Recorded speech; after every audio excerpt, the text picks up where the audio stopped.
Hello friends, welcome back to Studykar. मैं हूं आपका दोस्त प्रभाकर। दोस्तों, आज हम डिस्कस करेंगे वीकली करंट अफेयर्स में 23 से 29 जनवरी 2022 के बीच के most important current affairs. Lecture को आपको बहुत ही ध्यान से सुनना है। ये लेक्चर आपके एग्जाम के पॉइंट ऑफ व्यू से है। जितने भी क्वेश्चन है दोस्तों, बहुत ही मोस्ट इंपॉर्टेंट क्वेश्चन लिए गए हैं। नोट करते जाइएगा या फिर आप इसका PDF डाउनलोड कर लीजिएगा हमारे टेलीग्राम चैनल से।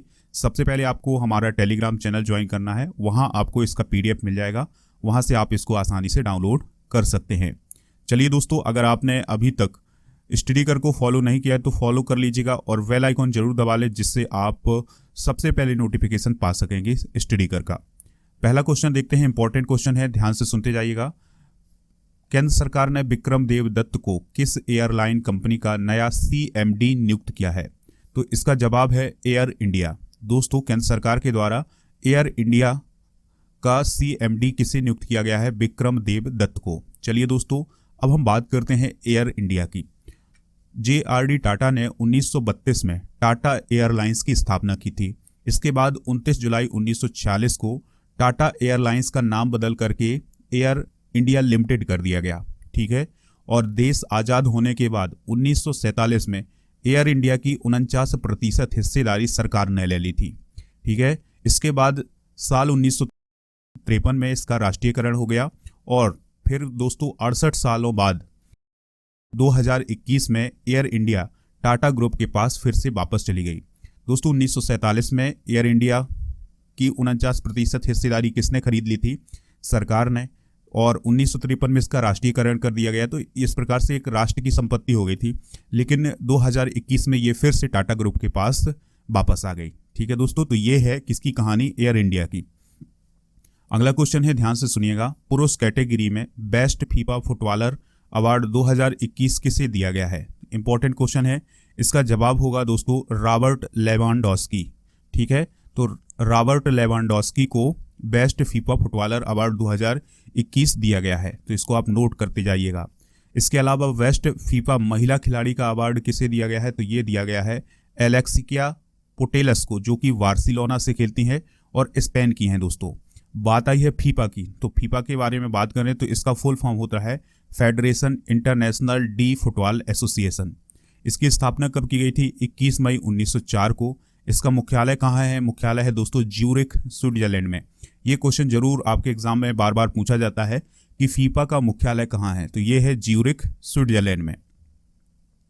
नेक्स्ट क्वेश्चन है, देश के सबसे बड़े परमाणु संयंत्र का नाम क्या है, जहां रूस ने 6वां परमाणु रिएक्टर का निर्माण कार्य शुरू कर दिया है? तो दोस्तों, उसका नाम है KNPP। KNPP का नाम क्या है? तो दोस्तों, KNPP का नाम है कुडनकुलम परमाणु ऊर्जा संयंत्र। ठीक है दोस्तों, जो कि कहाँ है? तमिलनाडु में है। तो वहाँ पर रूस के सहयोग से इसका 6वां परमाणु रिएक्टर का निर्माण शुरू हुआ है।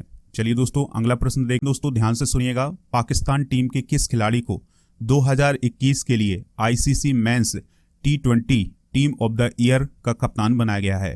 तो दोस्तों, ICC के द्वारा जो T20 team of the year चुनी गई थी, उसके कप्तान के रूप में किसे बनाया गया था? बाबर आजम को। किसे बनाया गया था दोस्तों? बाबर आजम को। याद रखिएगा कि जो ICC के द्वारा T20 team of the year चुनी गई है 2021 की, उसमें किसी भी भारतीय खिलाड़ी को शामिल नहीं किया गया था। ठीक है। कप्तान किसको बनाया गया है? पाकिस्तान के कैप्टन बाबर आजम को। तो इंपॉर्टेंट क्वेश्चन है, नोट कर लीजिएगा इसे कि बाबर आजम को ICC T20 team of the year चुना गया है। ठीक है। टीम ऑफ द प्रश्न है, सुभाष कौशिक का हाल ही में निधन हो गया है, वह किस खेल से जुड़े हैं या जुड़े थे? तो इसका जवाब है दोस्तों फुटबॉल। सुभाष कौशिक किस खेल से जुड़े थे? फुटबॉल से जुड़े थे। पूर्व भारतीय फुटबॉलर हैं सुभाष कौशिक, जिनका हाल ही में निधन हो गया है। दोस्तों, 1970 के एशियाई खेलों में ब्रॉन्ज पदक जीतने वाली भारतीय टीम का ये हिस्सा भी रह चुके हैं और सुभाष ने अपने क्लब कैरियर में कुल 26 ट्रॉफियां जीती हैं। कितनी ट्रॉफियां दोस्तों? 26 ट्रॉफियां जीती हैं। आपको केवल इतना याद रखना है कि सुभाष कौशिक का संबंध किस खेल से है? तो फुटबॉल से है। ये इन्होंने कोच के रूप में भी काम किया है, एक फुटबॉलर के रूप में भी काम किया है। तो ये सभी पॉइंट आप नोट कर लीजिएगा। अगला क्वेश्चन है, हाल ही में इंडिया गेट पर अमर जवान ज्योति की लौ को लगभग कितने सालों के बाद बुझाकर राष्ट्रीय युद्ध स्मारक की लौ में मिलाया जाएगा? तो इसका जवाब होगा दोस्तों 50 सालों के बाद। ठीक है, लगभग 50 सालों के बाद जो इंडिया गेट पर अमर जवान ज्योति थी उसकी लौ को बुझा करके राष्ट्रीय युद्ध स्मारक में मिलाया गया है। ठीक है, अब दोस्तों बात करते हैं अमर जवान ज्योति की, तो इसके इंपॉर्टेंट पॉइंट ध्यान से सुनते जाइएगा। अमर जवान ज्योति का उद्घाटन तत्कालीन प्रधानमंत्री इंदिरा गांधी के द्वारा 26 जनवरी 1972 को किया गया था। और राष्ट्रीय युद्ध स्मारक की बात करें तो इसका उद्घाटन प्रधानमंत्री नरेंद्र मोदी जी के द्वारा 25 जनवरी 2019 को किया गया था। इसमें 25,942 सैनिकों के नाम ग्रेनाइट पर स्वर्ण अक्षरों से लिखे गए हैं। तो अब क्या किया गया है कि जो अमर जवान ज्योति की लौ है उसको जो राष्ट्रीय युद्ध स्मारक है वहां पर जो लौ जल रही है उसमें उसको विलीन कर दिया गया है। ठीक है दोस्तों, तो ये कितने सालों के बाद किया गया है? 50 सालों के बाद। चलिए अगला प्रश्न देखते हैं, इंपॉर्टेंट प्रश्न है। अंतर्राष्ट्रीय शिक्षा दिवस यानी इंटरनेशनल डे ऑफ एजुकेशन हर साल किस तारीख को मनाया जाता है? तो इसका जवाब है 24 जनवरी को। दोस्तों हर साल 24 जनवरी को कौन सा दिवस मनाया जाता है? याद रखिएगा, अंतर्राष्ट्रीय शिक्षा दिवस यानी इंटरनेशनल डे ऑफ एजुकेशन मनाया जाता है। इस बार अंतर्राष्ट्रीय शिक्षा दिवस की थीम क्या थी? तो ध्यान से सुनिएगा, चेंजिंग कोर्स ट्रांसफॉर्मिंग एजुकेशन, ये थीम थी। नोट कर लीजिएगा, एक बार और ध्यान से सुनिएगा, चेंजिंग कोर्स ट्रांसफॉर्मिंग एजुकेशन, ये इस बार की थीम थी। संयुक्त राष्ट्र महासभा ने शांति और डेवलपमेंट के लिए शिक्षा की भूमिका के उपलक्ष्य में 24 जनवरी को अंतर्राष्ट्रीय शिक्षा दिवस मनाने की घोषणा की थी। चलिए दोस्तों अगला प्रश्न देखते हैं, इंपॉर्टेंट प्रश्न है। नेताजी रिसर्च ब्यूरो ने जापान के किस पूर्व प्राइम मिनिस्टर को नेताजी पुरस्कार 2022 देने की घोषणा की है? तो इसका जवाब है शिंजो आबे, यानी शिंजो आबे को 2022 का नेताजी पुरस्कार दिया गया है। किसके द्वारा दिया गया है दोस्तों? नेताजी रिसर्च ब्यूरो के द्वारा। तो दोस्तों कोलकाता में जापान के महावाणिज्य दूत हैं कौन? नाकामुरा युताका, तो उन्हें यह सम्मान दिया गया है। ठीक है, किसकी तरफ से? शिंजो आबे की तरफ से। तो शिंजो आबे की तरफ से नाकामुरा युताका ने यह सम्मान प्राप्त किया है। जनवरी 2021 में भारत ने जापान के पूर्व प्रधानमंत्री शिंजो आबे को भारत के दूसरे सर्वोच्च नागरिक सम्मान यानी पद्म विभूषण से भी सम्मानित किया था। तो 2021 में इन्हें पद्म विभूषण दिया गया है भारत की तरफ से, और 2022 में दोस्तों इन्हें कौन सा अवार्ड दिया गया है भारत में?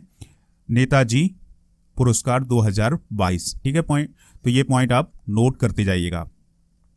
अगला प्रश्न है, पाकिस्तान के किस विकेट कीपर बल्लेबाज को आईसीसी पुरुष T20 player of the year चुना गया है? तो इसका जवाब होगा दोस्तों मोहम्मद रिजवान को। तो मोहम्मद रिजवान को क्या चुना गया है? आईसीसी पुरुष T20 player of the year. तो इंपॉर्टेंट पॉइंट है दोस्तों, नोट करते जाइएगा। तो आईसीसी ने पाकिस्तान के सलामी बल्लेबाज मोहम्मद रिजवान को 2021 में उनके शानदार प्रदर्शन के चलते साल का सर्वश्रेष्ठ पुरुष T20 क्रिकेटर चुना है। उन्होंने पिछले साल यानी 2021 में 26 पारियों में 73.66 के एवरेज से 1326 रन बनाए थे। इस दौरान उन्होंने एक शतक और 12 अर्धशतक लगाए थे। दोस्तों उन्होंने पिछले साल T20 में 22 कैच और 2 स्टंपिंग भी की थी। तो इस प्रकार का प्रदर्शन रहा है किसका? मोहम्मद रिजवान का, जो कि पाकिस्तान के हैं। तो उन्हें क्या चुना गया है दोस्तों? याद रखिएगा, आईसीसी पुरुष T20 player of the year. चलिए अगला प्रश्न देखते हैं, इंपॉर्टेंट प्रश्न है। अगर आपने अभी तक स्टडी कर को फॉलो नहीं किया तो फॉलो कर लें, बेल आइकॉन दबा लें, जिससे आपको समय पर नोटिफिकेशन मिलता रहेगा। चलिए दोस्तों अगला प्रश्न है, ध्यान से सुनिएगा। किसने सैयद मोदी इंटरनेशनल खिताब 2022 अपने नाम किया है? तो सैयद मोदी इंटरनेशनल खिताब 2022 अपने नाम किसने किया है? तो आंसर है इसका पीवी सिंधु ने। ठीक है दोस्तों, तो जो महिला एकल का खिताब है वो किसने जीता है? याद रखना है आपको, पीवी सिंधु ने। तो दोस्तों अगर हम बात करें पीवी सिंधु की, तो पीवी सिंधु का यह दूसरा सैयद मोदी इंटरनेशनल खिताब है। इससे पहले उन्होंने 2017 में भी इस खिताब को अपने नाम किया था। अगला प्रश्न है, केंद्र सरकार ने कुल कितने लोगों को पद्म अवार्ड 2022 देने की घोषणा की है? इंपॉर्टेंट क्वेश्चन है। तो इसका जवाब है 128, यानी 128 लोगों को पद्म अवार्ड दिए जाएंगे 2022 में। ये पॉइंट नोट करिएगा, जिसमें से दोस्तों 4 पद्म विभूषण होंगे, 2 पद्म भूषण होंगे और 107 पद्मश्री अवार्ड होंगे। दोस्तों इन अवार्डों में 34 ऐसी महिलाएं हैं जिन्हें पद्म अवार्ड दिए गए हैं। तो दोस्तों याद रखिएगा कि 2022 में कुल कितने पद्म अवार्ड दिए गए हैं? 128 पद्म अवार्ड दिए गए हैं। इसका एक डिटेल लेक्चर हमने बनाया है, अगर आपने अभी तक वो नहीं सुना है तो प्लेलिस्ट में जाइएगा, वहाँ पर आपको उसका डिटेल लेक्चर मिल जाएगा, तो आप इसको आसानी से इसके नोट्स बना सकते हैं, PDF भी प्राप्त कर सकते हैं। अगला प्रश्न है, ध्यान से सुनिएगा, 12वां राष्ट्रीय मतदाता दिवस कब मनाया गया?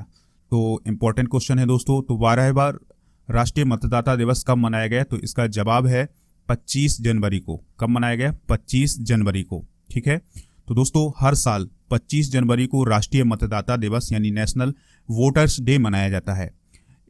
तो इस बार यानी 2022 की थीम क्या है? तो ध्यान से सुनिएगा, 2022 की थीम है चुनावों को समावेशी, सुगम और सहभागी बनाना।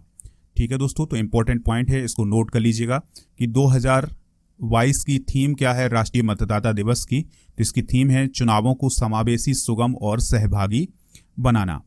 अगला प्रश्न है, 9वीं राष्ट्रीय महिला आइस हॉकी चैंपियनशिप किसने जीती है? तो इसका जवाब है लद्दाख ने। दोस्तों लद्दाख ने 9वीं राष्ट्रीय महिला आइस हॉकी चैंपियनशिप का खिताब अपने नाम किया है। इसका आयोजन किया गया था हिमाचल प्रदेश के लाहौल स्पीति जिले के काजा क्षेत्र में। इसमें 6 टीमों ने हिस्सा लिया था। 6 टीमें कौन कौन सी थी? दिल्ली, लद्दाख, हिमाचल प्रदेश, चंडीगढ़, तेलंगाना और भारत तिब्बत सीमा पुलिस। तो उनमें से खिताब किसने जीता है? लद्दाख ने जीता है। अगला प्रश्न है, भ्रष्टाचार अवधारणा सूचकांक 2021 में 180 देशों की सूची में 85वां स्थान किस देश का है? तो इसका जवाब है भारत का। दोस्तों ध्यान से सुनना है आपको इस पॉइंट को कि भ्रष्टाचार धारणा सूचकांक 2021 में 85वां स्थान किसका आया है? भारत का आया है। इस सूचकांक में कुल कितने देश शामिल किए गए हैं? तो 180 देश शामिल किए गए हैं। दोस्तों अगर हम भारत के पड़ोसी देशों की बात करें तो जो भूटान है उसकी रैंक सबसे अच्छी है और चीन की रैंक है दोस्तों 66वीं, भूटान की रैंक है 25वीं और पाकिस्तान की सबसे खराब हालत है दोस्तों, पाकिस्तान की रैंक है 140वीं। अगर हम बात करें दोस्तों पिछले सालों की, तो पिछले साल यानी 2020 में भारत 40 नंबर के साथ 86वें स्थान पर था और 2021 में भारत कितने स्थान पर आ गया है? 85वें स्थान पर आ गया है, यानी एक पायदान का उससे फायदा हुआ है। अगला प्रश्न है, इंपॉर्टेंट प्रश्न है, आंध्र प्रदेश सरकार ने राज्य में कितने नए जिलों के गठन को मंजूरी दे दी है? तो इसका जवाब है 13 नए जिलों को। यानी आंध्र प्रदेश में वर्तमान में अभी 13 जिले हैं। अगर ये 13 जिले और बन जाते हैं तो इस प्रकार से आंध्र प्रदेश में कुल कितने जिले हो जाएंगे दोस्तों? 26 जिले हो जाएंगे। कुल कितने जिले हो जाएंगे? 26 जिले। ठीक है, तो आंध्र प्रदेश सरकार ने अभी हाल ही में यही घोषणा की है कि आंध्र प्रदेश में नए 13 जिले और बनाए जाएंगे। तो दोस्तों इंपॉर्टेंट पॉइंट है, इनको आप नोट करते जाइएगा। और अब कितने जिले हो जाएंगे आंध्र प्रदेश में? तो 26 जिले हो जाएंगे। और आंध्र प्रदेश के मुख्यमंत्री कौन है? जगन मोहन रेड्डी हैं। और दोस्तों विश्व भूषण हरिचंदन यहाँ के गवर्नर हैं। अगला प्रश्न है, खेलों में उत्कृष्टता के लिए नीरज चोपड़ा को कौन सा पुरस्कार दिया गया है? तो खेलों में उत्कृष्टता के लिए नीरज चोपड़ा को परम विशिष्ट सेवा मेडल दिया गया है। कौन सा मेडल दोस्तों? परम विशिष्ट सेवा मेडल। इसके अलावा एक पॉइंट और नोट करिएगा कि नीरज चोपड़ा को भारत सरकार के द्वारा पद्मश्री से भी सम्मानित किया गया है, यानी उन्हें परम विशिष्ट सेवा मेडल भी मिला है, इसके अलावा पद्मश्री भी मिला है 2022 में। तो ये सभी पॉइंट आप नोट कर लीजिएगा। दोस्तों नीरज चोपड़ा ने टोक्यो ओलंपिक 2020 में कौन सा मेडल जीता था? गोल्ड मेडल जीता था। किस प्रतियोगिता में? तो जेवलिन थ्रो में उन्होंने गोल्ड मेडल जीतकर एक इतिहास रचा था। तो इसलिए उन्हें मेजर ध्यानचंद खेल रत्न पुरस्कार भी दिया गया है 2021 का, और अभी पद्मश्री भी दिया गया है। और इसके अलावा सेना में उन्हें परम विशिष्ट सेवा मेडल भी दिया गया है, क्योंकि दोस्तों वो भारतीय सेना में 4 राजपुताना राइफल्स के सूबेदार के पद पर भी कार्यरत हैं। अगला प्रश्न है, इंपॉर्टेंट प्रश्न है, किस देश ने हाल ही में ऑनलाइन सेफ्टी बिल लागू किया है? तो उस देश का नाम है ऑस्ट्रेलिया। यानी ऑस्ट्रेलिया में हाल ही में ऑनलाइन सेफ्टी बिल लागू हो गया है।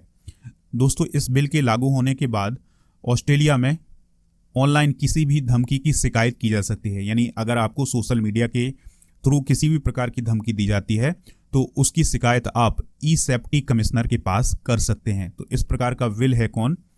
Online safety bill.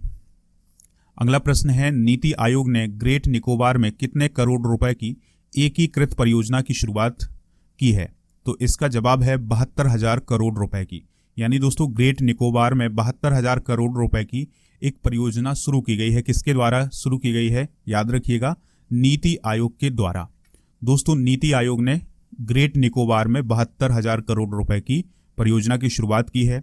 इस परियोजना के दौरान वहां पर मेगा पोर्ट खोला जाएगा, एक हवाई अड्डा परिसर बनाया जाएगा। इसके अलावा 130 वर्ग किलोमीटर के एक विस्तृत शहर को बनाया जाएगा। इसके अलावा सौर और गैस आधारित बिजली संयंत्र का भी निर्माण किया जाएगा। तो ये सभी पॉइंट आप नोट कर लीजिएगा। अगर आपने अभी तक स्टडी कर को फॉलो नहीं किया, फॉलो कर लें। पीडीएफ के लिए आप हमारे टेलीग्राम चैनल को ज्वाइन कर लें, जिसका लिंक आपको डिस्क्रिप्शन बॉक्स में दिया गया है। दोस्तों वहां से आप पीडीएफ को आसानी से प्राप्त कर सकते हैं। अगला प्रश्न है, ध्यान से सुनिएगा। 28 जनवरी 2022 को किस महान स्वतंत्रता सेनानी की 157वीं जयंती मनाई गई है? तो जवाब है इसका लाला लाजपत राय। दोस्तों 28 जनवरी को किसकी जयंती मनाई जाती है? लाला लाजपत राय की, जिन्हें पंजाब केसरी के नाम से भी जाना जाता था या लाइन ऑफ पंजाब के नाम से भी जाना जाता था। तो इनका जन्म 28 जनवरी 1865 को पंजाब में हुआ था। और दोस्तों लाला लाजपत राय एक समाज सुधारक, स्वतंत्रता आंदोलन इत्यादि से जुड़े हुए थे और भगत सिंह और चंद्रशेखर आज़ाद लाला लाजपत राय से काफ़ी प्रभावित थे। तो ये सभी पॉइंट हम पहले भी इसको अच्छे से डिस्कस कर चुके हैं। अगर आपने पिछले लेक्चर नहीं सुने हैं तो ज़रूर आप सुनिएगा, वहाँ आपको इनकी डिटेल में जानकारी मिल जाएगी। अगला क्वेश्चन है, लास्ट क्वेश्चन है दोस्तों, ध्यान से सुनिएगा। HPCL यानी हिंदुस्तान पेट्रोलियम कॉरपोरेशन लिमिटेड के नए चेयरमैन और प्रबंध निदेशक यानी CMD कौन बनाए गए हैं? तो HPCL के CMD के रूप में किसे नियुक्त किया गया है? याद रखिएगा, पुष्प कुमार जोशी को। किसे दोस्तों? पुष्प कुमार जोशी को। ठीक है, तो दोस्तों जो HPCL है यानी हिंदुस्तान पेट्रोलियम कॉरपोरेशन लिमिटेड है, ये भारत की महारत्न कंपनी है और इसके CMD कौन बने हैं? पुष्प कुमार जोशी। ठीक है दोस्तों, उनका कार्यकाल कितने साल तक रहेगा यानी कब तक रहेगा? तो इसका जवाब है 31 अगस्त 2024 तक। तो ये पॉइंट आप नोट कर लीजिएगा। अगर आपको पीडीएफ चाहिए तो पीडीएफ के लिए टेलीग्राम चैनल को ज्वाइन कर लें और इसके अलावा आप स्टडी कर को खबरी पर भी फॉलो कर लें, वहाँ पर आपको ऑडियो लेक्चर मिल जाएंगे। इसके अलावा आपको मेरा मॉडर्न इंडियन हिस्ट्री का ऑडियो कोर्स भी मिल जाएगा। अगर आप इसको फ्री में ज्वाइन करना चाहते हैं तो एक कोड यूज करिएगा, स्टडी कर 01। जैसे आप ये कोड यूज करेंगे आप इसको फ्री में ज्वाइन कर लेंगे। आप हमसे व्हाट्सएप के माध्यम से भी जुड़ सकते हैं। व्हाट्सएप नंबर है 8602319713। दोस्तों राजा गुप्ता को आप अनअकैडमी पर फॉलो कर लें, लाइव क्लासेस मिल जाएंगी, वहाँ पर स्पेशल क्लासेस मिल जाएंगी। इसके अलावा अगर आप अनअकैडमी को ज्वाइन करते हैं तो वहाँ पर आपके डाउट क्लियर करवाए जाएंगे, लाइव सेशन मिल जाएंगे, टॉप एजुकेटर भी वहाँ पर उपलब्ध हैं। तो आप स्टडी कर को ज्वाइन कर लें। जो जनवरी में बैच स्टार्ट हुए हैं उनको भी ज्वाइन कर सकते हैं। दोस्तों अगर आपको ये लेक्चर पसंद आया तो लाइक शेयर कर दें और हमारे सभी सोशल मीडिया प्लेटफॉर्म जैसे Facebook, Twitter, Instagram, YouTube, WhatsApp, Telegram, इन सभी पर आप हमें फॉलो कर सकते हैं। यहाँ पर भी आपको मोस्ट इंपॉर्टेंट जानकारी मिलती रहेगी, तो आप हमें फॉलो कर रहे हैं। बेल आइकॉन जरूर दबा लें आप, जिससे आपको सबसे पहले नोटिफिकेशन मिल सकेगा। मिलते हैं नेक्स्ट लेक्चर में। जय हिंद, वंदे मातरम।